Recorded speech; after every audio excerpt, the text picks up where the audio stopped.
World Health Organization Fact Sheet number 282, May 2009. About 314 million people are visually impaired worldwide. 45 million of them are blind. 87% live in developing countries. Cataract remains the leading cause of blindness globally. 75% of all blindness could be prevented or cured worldwide.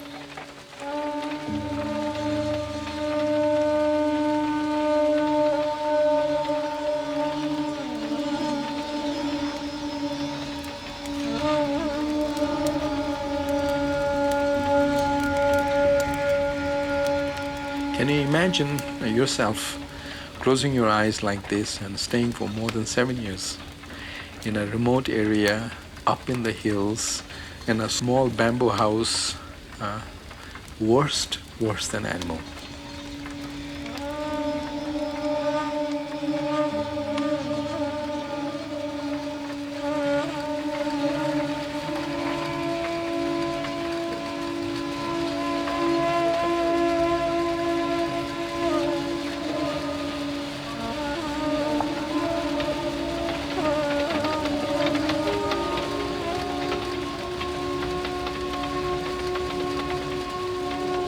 And eyesight is like a life to a person, and if you don't have eyesight, you lose 90% of the meaning of life.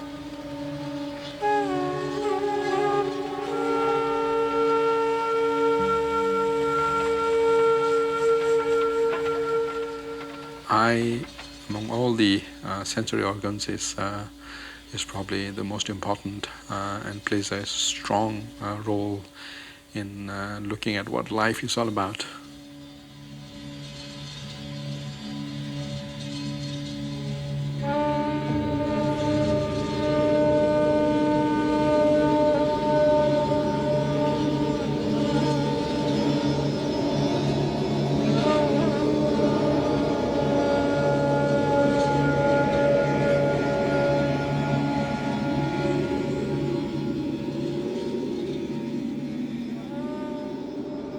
Kathmandu, the capital of Nepal. Over 1 million people live here, a mix of spirituality, crowds, and busy streets. Over 300,000 tourists are attracted to the beauty of this country every year, but there is a hidden reality that not many know. In developing countries like Nepal, who still is one of the poorest countries on earth, avoidable blindness is a burden that affects many.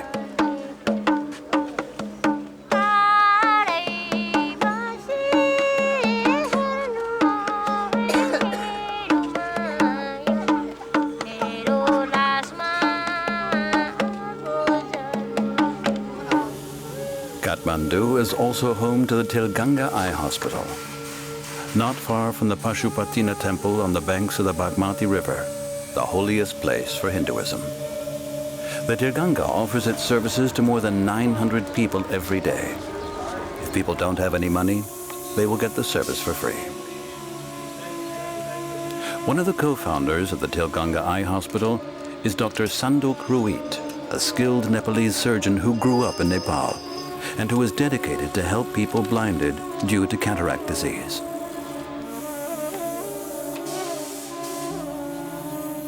In the clean room of the Fred Hollows Production Laboratory, 450,000 small intraocular plastic lenses are produced and exported worldwide every year. Dr. Ruit calls them his little jewels. Today, there's a lot of excitement in the air. A medical team, led by him, is preparing for an outreach surgical camp held high up in the eastern part of Nepal. There are about 22 million cataract operations done per year in the world, and I would say more than 15 million people fall in the category of marginalized population who would not get such type of surgery very easily. So it's a bulk, And then there will be a large population of patients, maybe another 50 million, who would need cataract surgery but wouldn't get it.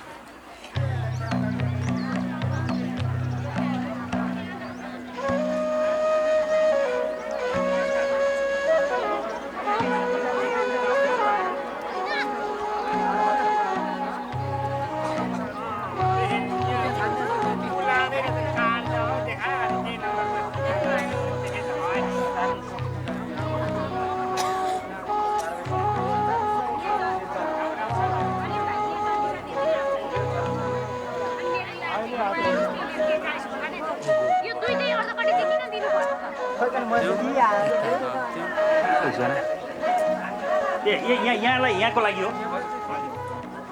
I say nearly 50 million people are blind, it means they cannot even count fingers at 3 meters.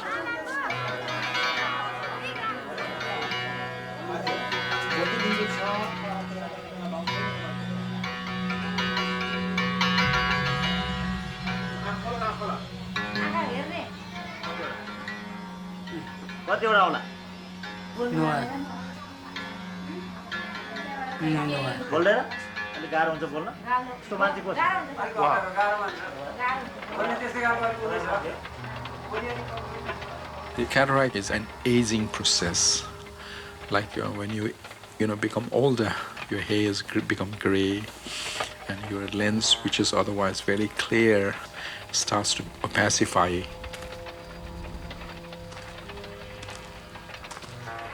You can also get cataracts if somebody had suffered malnutrition and lots of changes in the fluid balance in the life.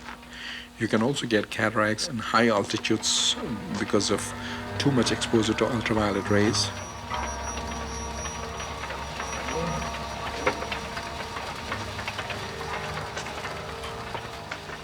You start seeing a little bit of haziness for the distance, little, we call it fogginess. And then sometimes lights will start getting from 1 to 2, 3. And then slowly people really become blind.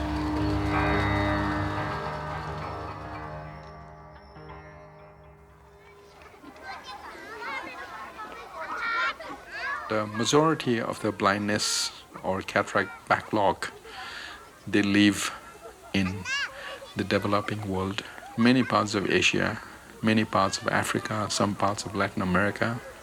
I think the most important reason for that is lack of infrastructure and proper technological resources. All this combined will continue to increase the backlog. There are not enough eye doctors who can do this work, and we don't have enough financial resources to do it.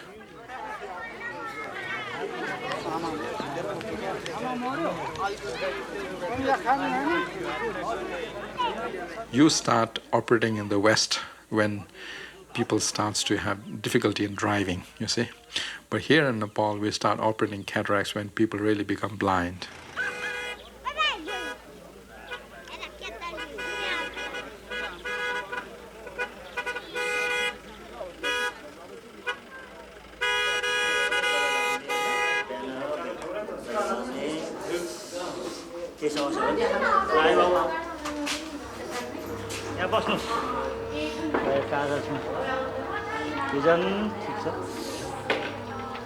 मतिबिन्दु रहेछ ल एकछिन है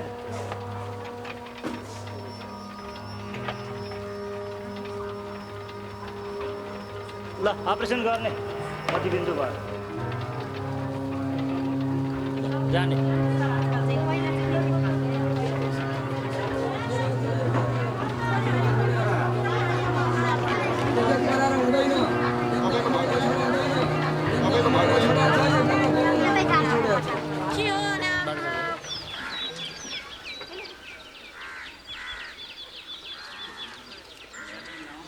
This is a small place in the eastern part of Nepal called Pakribas, which is situated at an elevation of about 5,800 feet. And we hope to have patients coming from all around to seek surgeries for patients who are blinded with cataract. And most of these people who are coming here would otherwise not have any means to go anywhere for surgery, and they would probably, a lot of them would probably stay back blind in their homes.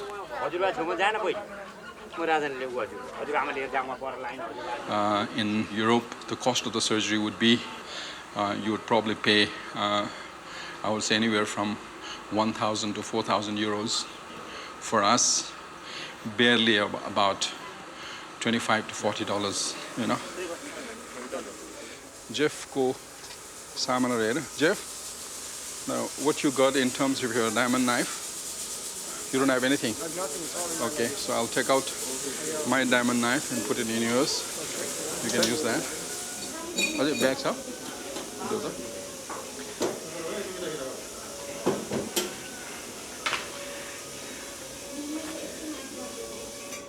I met Dr. Reed in 1994. I had heard of him. I was in my eye surgery training in America from 1990 to 1993, and I knew I wanted to do something in international eye care, and I heard about Dr. Reed. He was the first developing world doctor anywhere who advocated the use of the intraocular lens implants. Those days, all the surgeries were done with the technology which was available many decades ago. You take the whole lens out, and then give very thick stitches, and then put the patient lying down for a week. Patient cannot move, and afterwards, patients will see a little bit of a hazy image, but they have to put a very thick glasses on, very thick. My understanding was it is impossible to wear the glasses and walk in the topography of Nepal, because that thick glasses is going to magnify things, and in coordination you will not know where you are stepping, and it's impossible to walk in a topography like we have. The surgery that was performed at that time, it needed to be changed quite a bit. It needed to be rethought.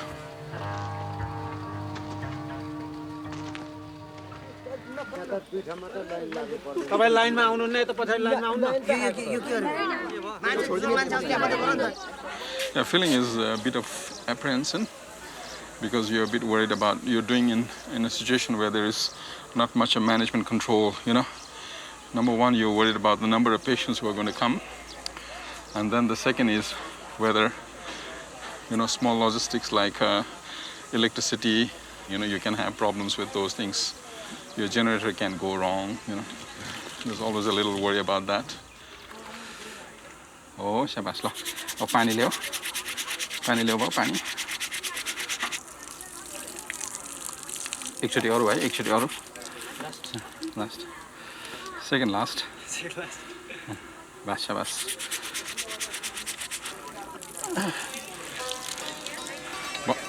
I go in now.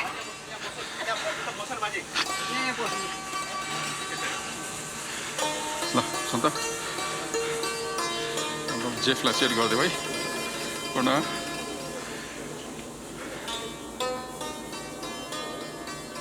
And Dr. Reed's standard of surgery was second to no one in the world. And he was the only one who was saying we need to put the lens implants into every single person. And it was so controversial when he started saying it. Everyone thought he was crazy, it was inappropriate technology, it was too expensive. And he and Fred Hollows came up with the idea of making inexpensive, very high-quality lens implants in Nepal.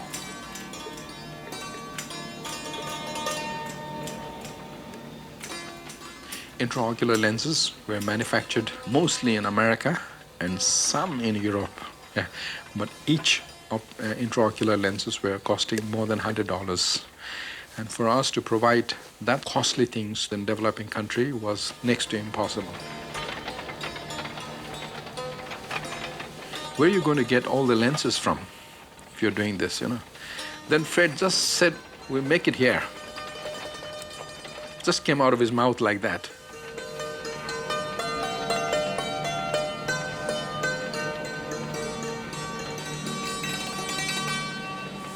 Santa is responsible for the local anesthesia. The weight he places on the eye helps reduce the intraocular pressure and avoids the loss of fluids from the eye during surgery.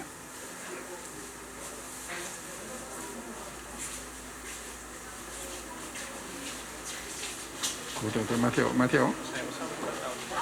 This is a 15-year-old boy who has bilateral congenital cataract. That is cataract which has actually developed since birth and become very bad to cause a visual problem in the last few years.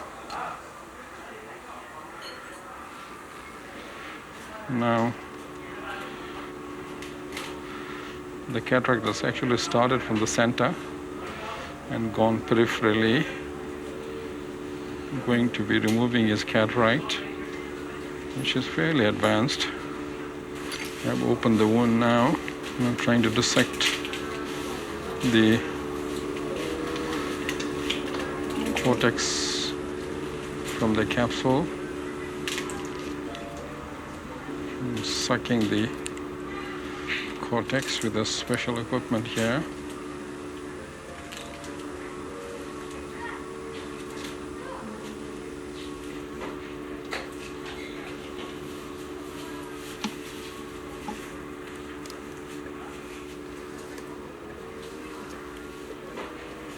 And I'm going to be inserting the lens that is needed for the boy, which has been measured previously.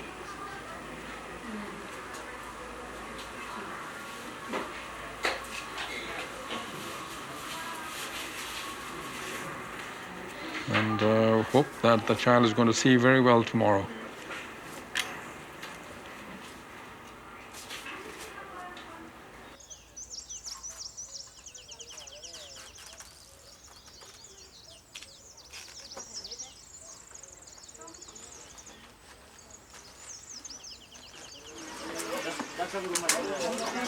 We're here at just after 6 o'clock in the morning in Basantpur, getting ready to begin a 3-day trek to Siwas.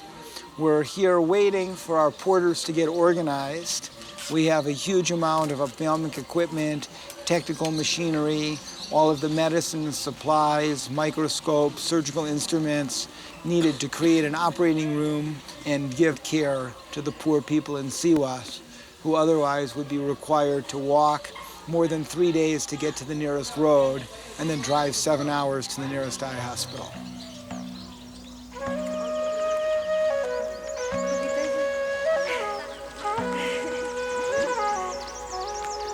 After almost 1 year of planning and preparations, the medical expedition starts. More than 50 people, including doctors, ophthalmic assistants, technicians, and local porters, start trekking towards the remote village of Siva. Each porter carries a weight of over 30 kilograms. Some of them carry much more. The group advances at a fast pace. They want to reach their destination in 3 days. Normally, this route takes more than 1 week.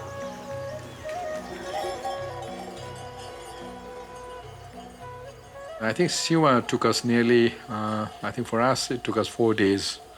It's like going back in the history and starting over again, walking for 8-9 hours a day, at least 8-9 hours a day continuously to reach a destination, and then take a rest and getting up early in the morning and starting at 6 again, and then walk for another 9 hours and stopping another place and then starting again, so this goes on.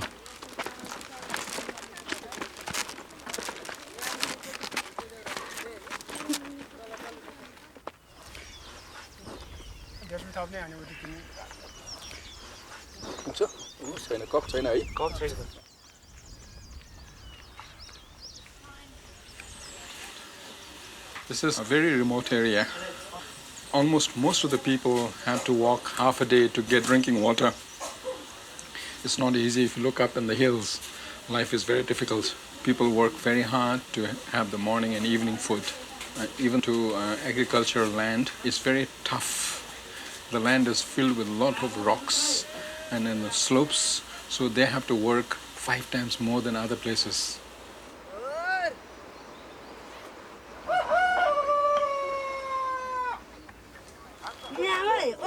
Every 3 to 4 hours walk, the group stops for a short rest. Already at the first resting station, the doctors meet someone in need.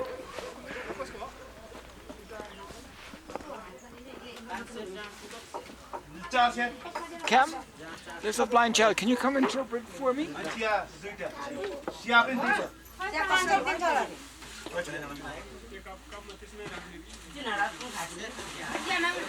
So he has a corneal scar here,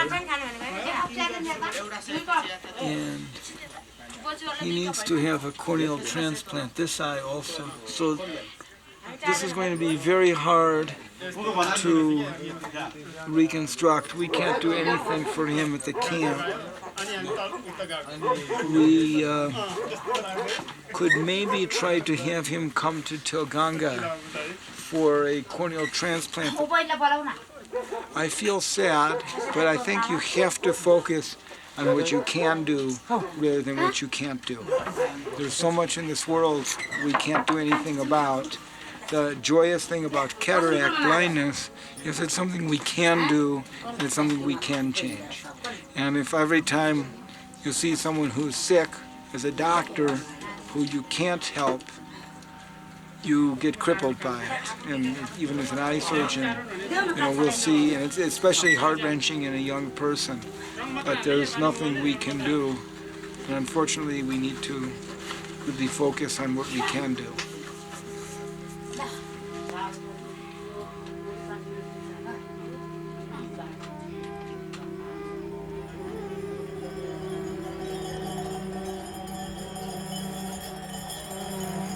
Once you go blind, the life expectancy here is very short.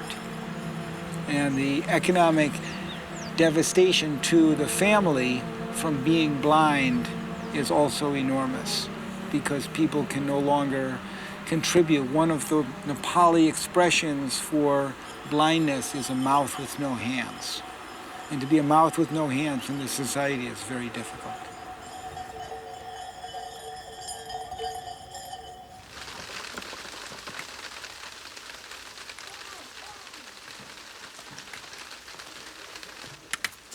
The first trekking day comes to an end. The weather conditions did not make it easier for the medical team. Everyone is looking forward to a night of good rest.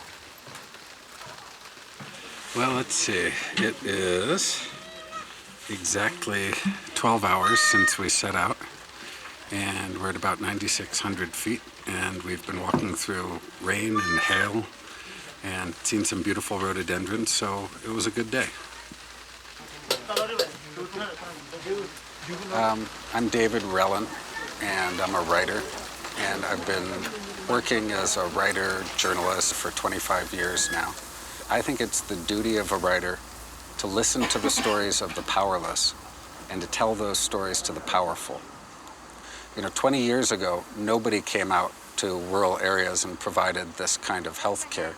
And Dr. Ruitt said that's wrong. He got very angry at his colleagues in the medical community.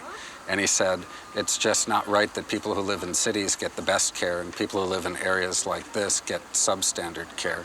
And he decided he was going to devote his life to doing something about it.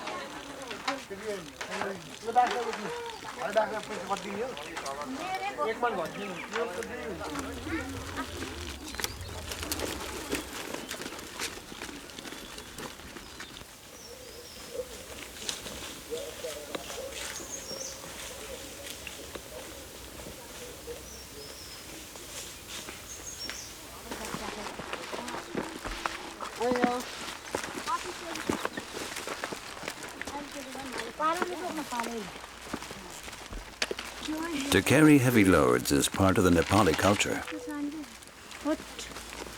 Some of the porters are 16-year-old schoolgirls who join the expedition to earn some pocket money during school holidays. They are strong and fast. It's hard to keep up with them.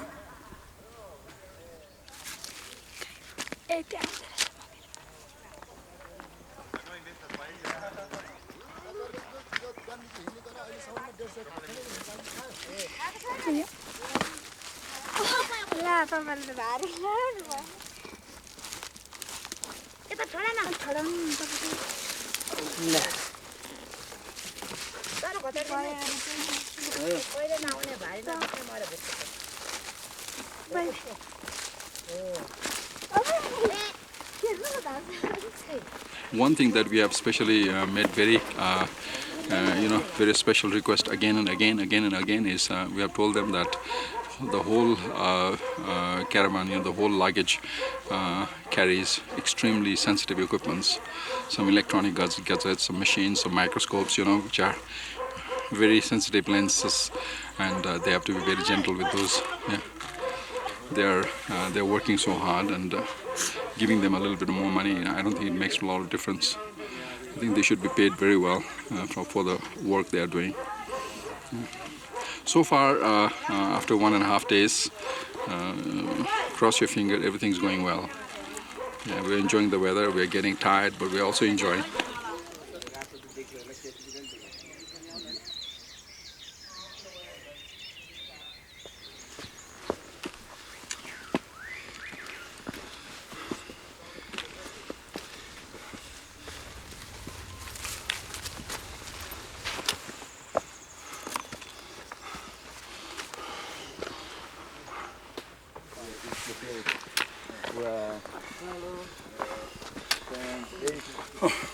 From 8 to 11 cow owners, the people all the cows together, and in the summertime they leave them. Okay. They have to look after them. And they leave them. Okay. They have to look after them.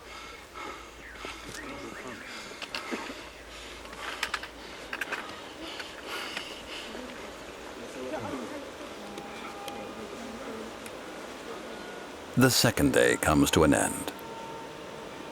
Dr. Ruit is exhausted and needs a good rest before continuing the journey the following day. The destination is still very far away.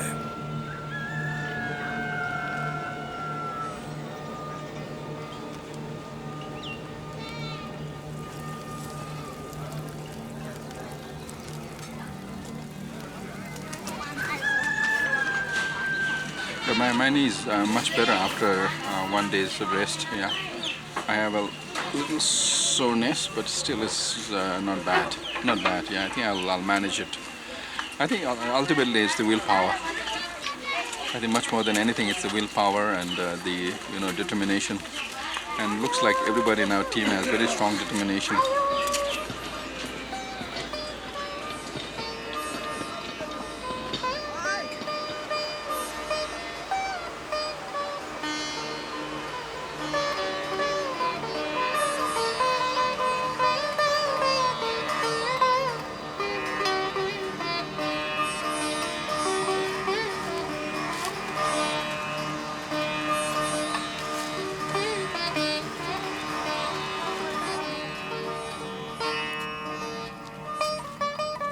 The powerless are often in places where you can't just drive a car and go speak to them. They live in the most remote areas, and to get to them, to bring care to people in the most remote, poorest places on Earth, sometimes you have to walk a long distance. This is a very, very long walk. For 4 days, we walked from the time we woke up to basically the time we went to sleep. We went over very difficult terrain. We climbed over mountains to get here. And there aren't that many doctors in the developed world who would make house calls anymore. So compare that to this. We're walking 4 days to make house calls for these people.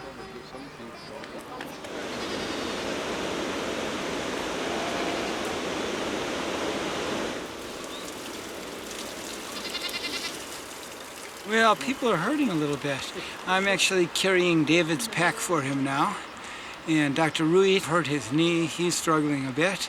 So we'll be very happy when we get to Midlung for lunch, and even happier when we get to camp. Fortunately, everybody's fingers are good, so for surgery it'll be good. But again, it's very illustrative to see how difficult this trail is and to realize how difficult it'll be for the patients to get there, and how important it is for us to come into this remote of an area and restore sight, because people would have no chance of getting out.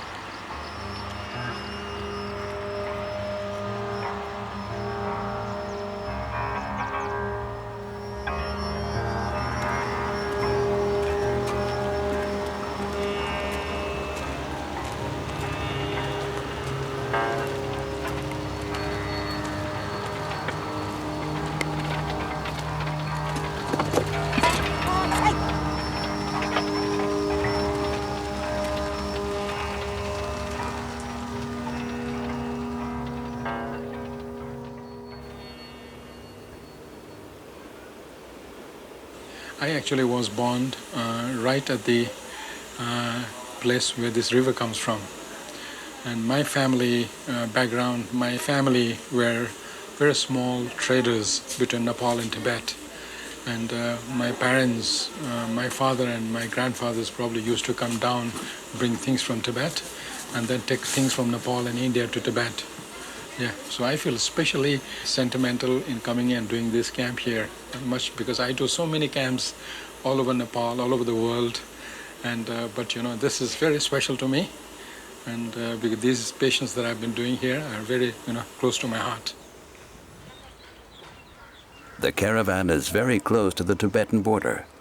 Dr. Uit wants to pay a visit to the Buddhist monastery of Olang Chungola he last visited 30 years ago. A small group of Buddhist monks practices the sacred ritual to connect with the divine. The whole team stops for a few hours to pray and reflect.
Outside this village, people will have a gradually, people will have no idea, you know.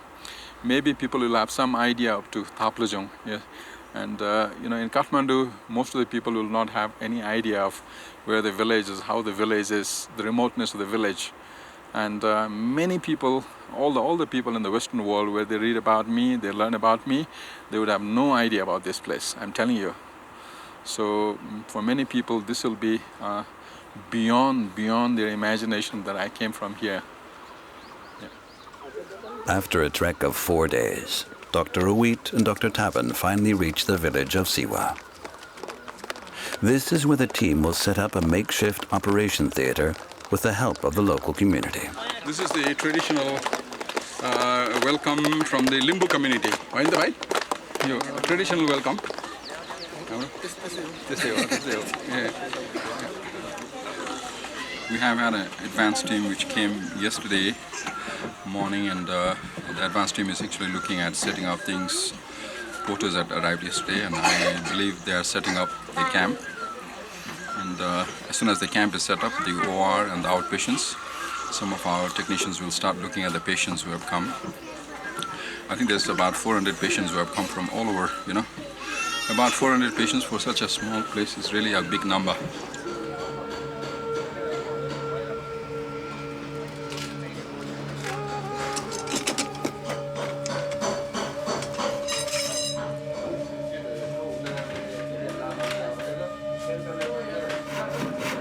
While the operation theater is being set up, the patients who have started arriving from the nearby villages receive their first consultation. For the local community, it is a very important event. Something like this does not happen very often. The entire school is sterilized and transformed into a hospital. Everyone supports the medical team in their effort. The team is motivated and organized. Everyone has their own task, like Sharada Kasula, who is preparing the tools for surgery.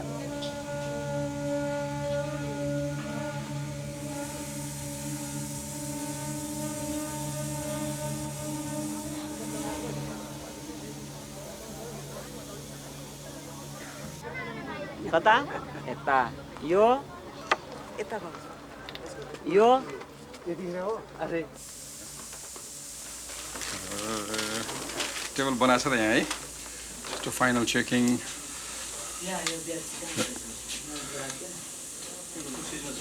You can see that these operating microscopes are generally meant portable, and they can be carried out, and they are the ones that we really like. And the table has been built locally, and the table is a little larger in size so that I can do surgery from the side, which gets much better result than doing from the up, you know. And right eye patients come from here, and the left eye patients come from here, and I'm checking whether I'm comfortable or not.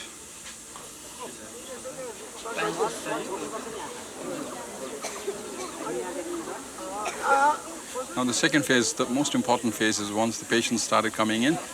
If there are a lot of patients coming in, I'll feel very good.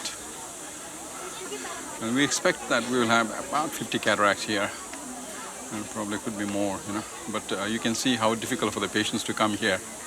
So every case has to be treated with great respect. Yeah.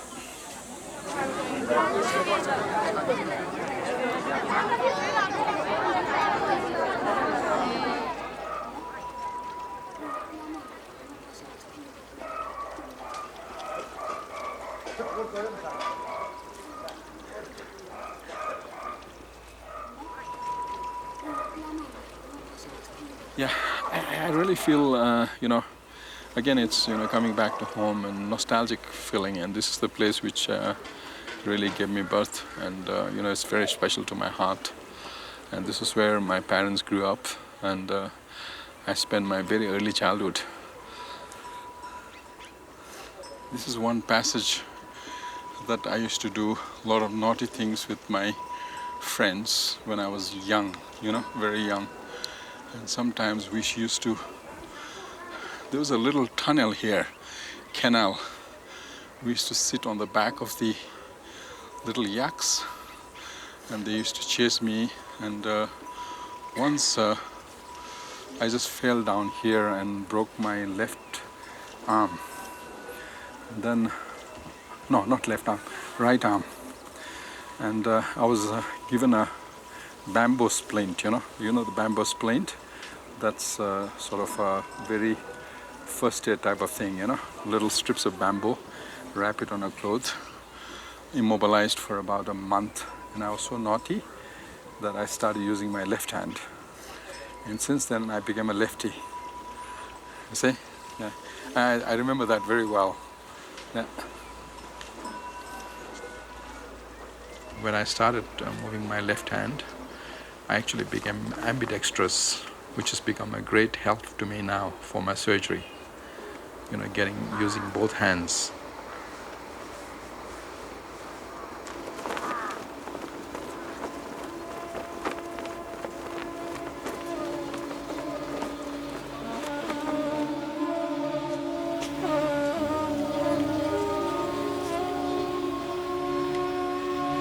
In a small house close to the camp lives a young girl.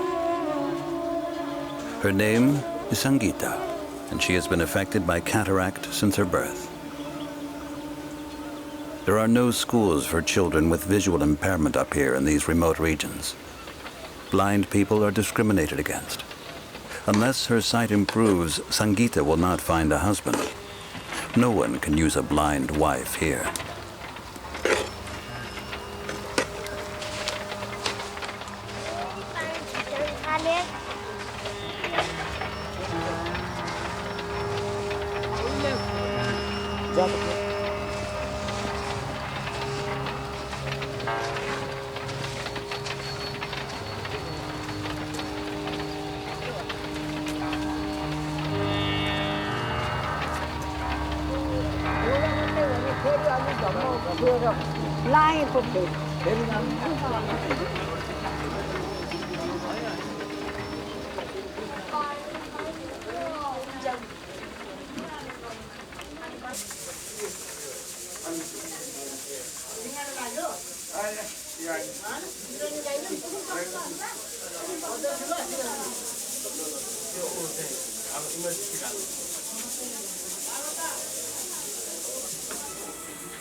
Dr. Oit says his way of operating looks like an Indian restaurant with an open kitchen. All operations are shown live on a small TV as they happen. Everyone can see in detail what happens to the eyes of the patients during surgery.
यो यही राखौँ ल यो छोड्नु यो छोड्नु यो यही राख्नु ल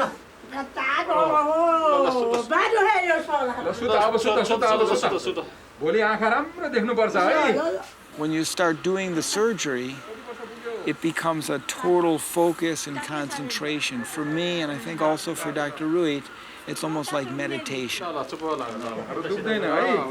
You're so focused. Every movement is critical to the life of the person, to the life of the eye.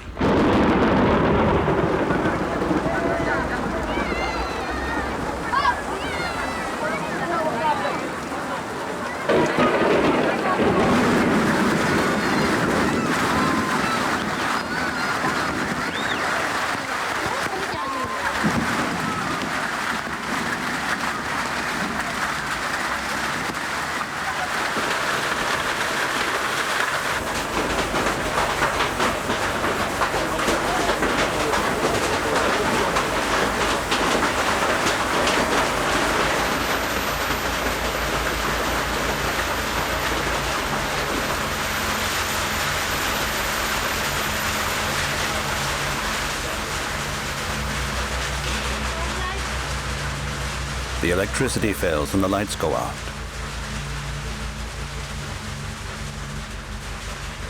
The camera lights are handed over to help.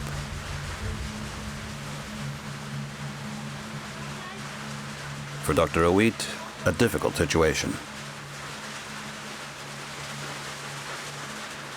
The electricity's gone out, so Dr. Ruit is completing the case just by torchlight.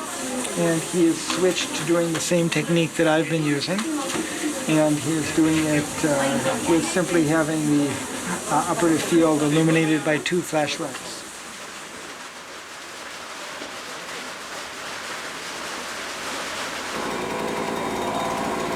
Finally, the generator is switched on. The situation normalizes.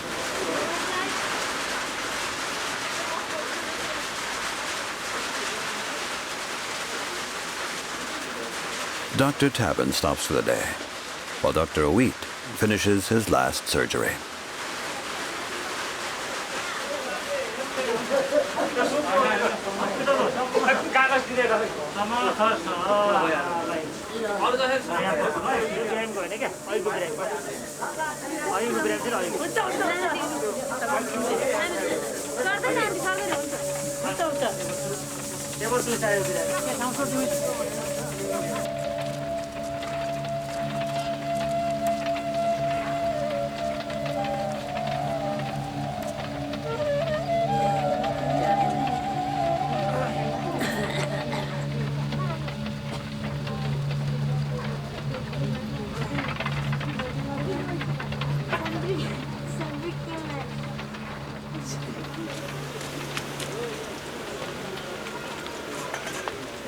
As you could see from the difficulty of the trail, for a blind person to walk down 3-4 days to get to the nearest road and then drive 8-10 hours to get to the nearest eye hospital for treatment. Economically, it's not feasible, but also just in life, it's not feasible. And there's a beautiful acceptance to a lot of the people here. They just accept. You get old, your hair turns white, your eye turns white, and then you die. And we're breaking that cycle here. And it's a very special thing to be able to come to a place like this with so much need and provide service. So we're just going to open. बिस्तारो बिस्तारो छोरी आँखा देख्यो भने देख्यो भन्नु है ल बुझ्यौ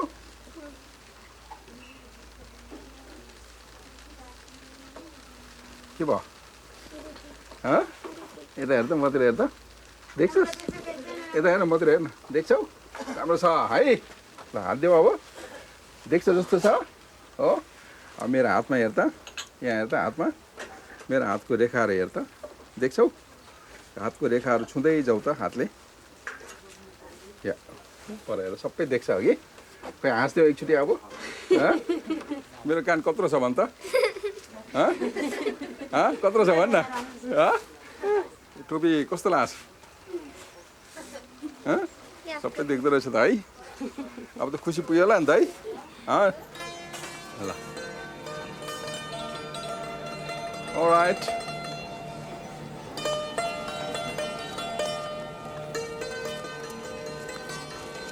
Among the unprivileged group, bold enough that we can do such high quality surgery in such remote areas. And I think it's very fitting that I did this camp this time, in this place. So this camp really attaches the whole loop. I came from here and I'm back here, I'm trying to do the same thing to my people, which I've done to so many other people.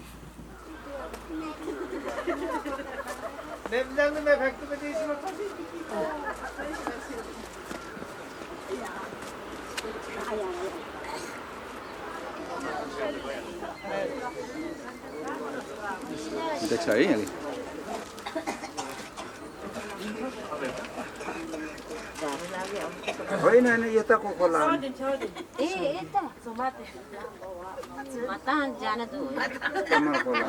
Stage.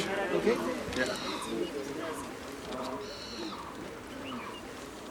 अन्धा भएपछि मान्छे चिनेन होला चिन्यो चिनेन पटक्कै चिनेन अस्ति पोलीमा त आउँदा अनि मान्छे नचिनिकन कसरी खायो त अनि छोरीले दियो नि She says for the last 7 years she was not able to identify anybody and she was sitting in a corner in the house and her daughter was feeding her and doing her bathroom work like an animal in the corner, yeah. And her daughter has been looking after her in the family, yeah. पहिला कसको अनुहार हेर्नु मन लागेको छ छोरीको छोरीको Yeah, I'm asking her. Oh, छोरी रातिको Yeah. छोरा छैन Who do you want to see first? And she says she wants to see the face of छोरीले her daughter बालेको छ and the grandchildren. And her daughter has been looking after her so well.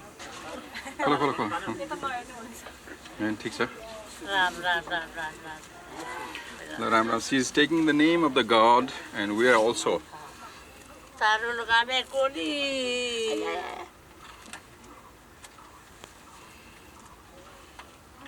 हौ गर्नु खोला त देख्यौ अलिअलि देख्यौ राम यता हेर त मलाई हेर देख्यौ देख्यौ राम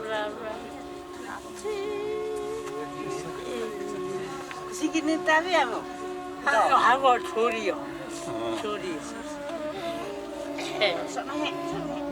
गाला छुनु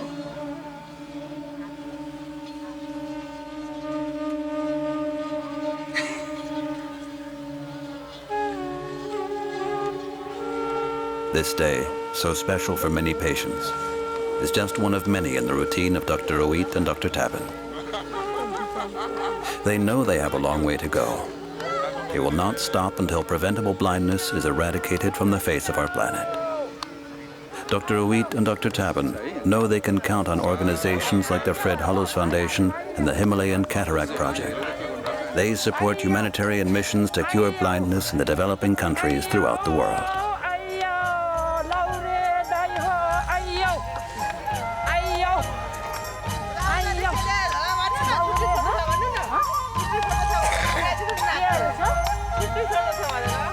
छुट्टीहरू त यहाँ नाच्नु पायो हाम्रो नि छुट्टी ड्युटीको ड्युटी दिनु केको ड्युटी घरमा आज के लौरे दैले जाउँ भनेन जाउँ पनि भनेन मैले पनि के फिकर मानिन नराउ नाच्नु नाच्ने नि पछाडि आमा नाच्छ भन्नु नराउ सारा कस्तो नाच्दो रहेछ राम्रो नाच्दो रहेछ